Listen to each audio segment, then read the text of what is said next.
Hey y'all, welcome to Art of the Budget. My name's Nicole. My pronouns are she and her, and I live in the Pacific Northwest, which is the traditional territory of the Coast Salish Nations. And I'm an artist and educator currently learning about budgeting, saving, and planning for the future. Today I've got my August 2019 budget plan for you to see. I usually share these every month, and then I do budget check-ins throughout the month, and I reconcile at the end to keep myself accountable and also just to share with you what I'm doing with my money. So let's go ahead and look at this month. All right, so August, nothing really exciting is happening. I am just working my regular full-time job, and I actually teach a community class, but the income from that class I put into my budget for my art business. I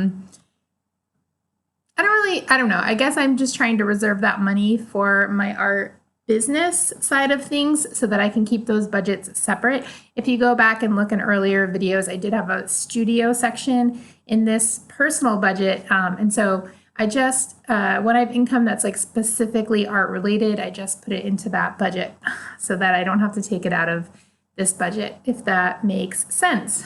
Okay, so I'm just planning to bring in $3,000 this month from my regular full-time job, no adjunct. So I wonder if I can just take that out for this month. And then I'm not expecting anything except my regular interest income, which has already hit my account, and that was $12.43. Yeah, man, $12.50 from just interest. So I do have a high yield savings account. It's just over 2%. It's a banking app called Simple, and I really like it. Yeah, they're pretty awesome. For a while, you had to have at least $2,000 to get the 2%. But now they give it to you in your savings account regardless of the balance, which is pretty cool. Okay, so going on down, I'm planning to share 5% of my income. I think it's 5%. I mean, I think I did the math right. So sharing radical intersectional feminism, yeah, it's coming in at 7%. So 5% of that I share.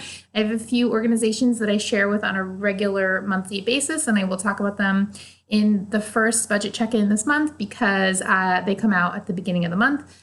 And then the rest of it, that's about $25, I believe. And the rest of this, whatever that percentage is each month, I just share based on what's happening in the month and what kind of like asks are out there. So I love having a little bit of flexibility with that so that I can share it with organizations and individuals and projects that I like and admire and want to support. And then 2%, this is kind of a little bit selfish in a way, but I'm an artist. I love art and I love supporting other artists. So I reserve about 2% to support other, or to like buy art from other artists. Yeah, it's pretty cool. Okay, so moving on down. Oh, and I just wanted to say this radical intersectional feminism, my goal is to eventually get this up to about 10% of my base income moving forward. And I think I'm going to do a video about my radical intersectional feminism budget line because I usually do say 10%, or like I say 5% of my base income, but I don't always do it off of my base income. Sometimes I do it off of my income with my side hustles. So I've got to kind of like square that away and figure that out. And maybe by the end of the year, I can get it up to 10%. So moving on to savings. Aside from that $12.43 that's going to go into this funny little bank account that only has my interest income in it, I'm not planning to save anything. Something pretty cool to look at is, whoa, man, there's almost $80 sitting here that just magically appeared because I have a good interest rate. So that always makes me really happy to look at. If you do the math, you'll see I've got a little over $9,000 in my savings, and I actually didn't quite make what is like a little over 2% of that. And that's because right now I have a little chunk of this sitting in my business checking account so that I don't get charged any fees there. So that's another pretty cool advantage to having your emergency fund, is that you can like park that money different places to help yourself out. Okay. And so as I mentioned before, I put any directly art related income into that account. And my goal is to get that above the minimum where they won't charge a fee. And until then, I've just parked some of my emergency fund there. Okay, so I'm not expecting anything to go into the me fund, unfortunately.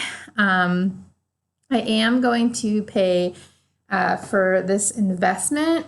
And actually, I do need to kind of figure this out, because I had said in my reconciliation, I wasn't sure if I canceled July's IRA transfer or not, but if I didn't, that I was going to just go ahead and take that out of my emergency fund.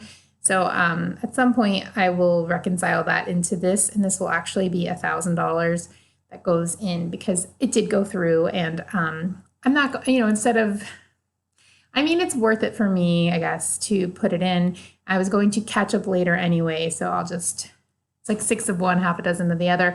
Hopefully that makes sense. Let me know down below if that didn't make sense to you. Okay, going on down, my rent is just the regular $5.50. That $2 is in case I need to get a money order. Electricity, I already got the bill. It's $39.97. It's a little higher this month. Maybe because I ran my kiln a few times. Not sure. My mobile phone, I already got the bill. It's $92.57. It is higher than usual considerably, and that is because I was traveling in July and I went over my data because I was road tripping, using a lot of data for maps, and that is fine. I've definitely crunched the numbers. It does not make sense for me to increase my plan, because when I'm at home, I'm like at home or at work usually, so I'm surrounded by Wi-Fi. I don't really run into a problem with my data. So instead of paying more every month for a higher data plan, I just budget to pay a little extra when I'm traveling and I know I might go over. Internet is as usual, $79.95. Gas, I'm going to give myself my usual 100. My usual car registration, $867, goes towards that. That will come due in November, and that just actually is automatically transferred to another little bank account in my simple bank account. Groceries, $300. Restaurants, $95.03. That was just kind of the last little bit that was left over. Doing 10 towards household in case I need to pick anything up for the house. I don't think I super need anything right now, but I just like to put a little in there. And as you can see, there's $4 carrying over. Oh, I just pointed with my finger instead of this. There's $4 carrying over. So I just put a little in there in case something comes up. Flexible spending account. It looks like I've got about $500 left in there. And that's pretty cool. I do have a couple of dental appointments coming up. I may have not gone to the dentist for 2 years. So I just went, and I do have a few little small things to take care of. And thankfully, a lot of that can really come out of this flexible spending account, which if you have any questions about flexible spending accounts, let me know down below. It's pretty cool benefit that you may have through your job. I'm not planning on anything for health this month, I don't think. And then kitties, I went ahead and did 200 because a couple things. I need to get medicine for them. And I usually buy a bag of food a month. And if you guys remember, I buy a bag of food for an 8 pound bag of food. It's like $68. That usually lasts about a month, but I've been getting kind of like close at the end of the month, and so I just decided to buy 2 bags so that I always have a spare bag, because God forbid something happen.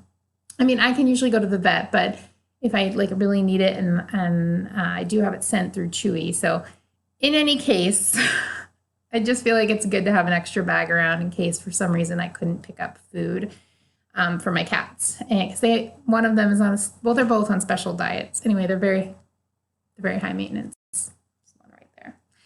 Okay, entertainment, $651 for Hulu. I'm not planning anything extra for clothing and hobbies. Auto insurance, the usual, it's about $98. It's actually just a little over, but $98 was just the number I used. Regular renter's insurance, $764, and that, we're getting close. It is due it's due in August or September, so we're almost there. Accountant, 2084, we're about halfway there. That will be due in April. It's actually 250 total is what I'm shooting for. And then debt, I will be paying 300 to my parents, 200 to my student loans. If you are new here, I'm on the public service loan forgiveness. I've got a video all about it. And going down to sinking funds. I'm not doing anything real exciting this month, but I am trying to get back to just putting a little bit into those funds every single month so that they're there when I need them. Like things like car, were depleted this summer. So I'd like to get them back up. My phone is definitely suffering. So it looks like after August, I'll have about 150 in there, which is good.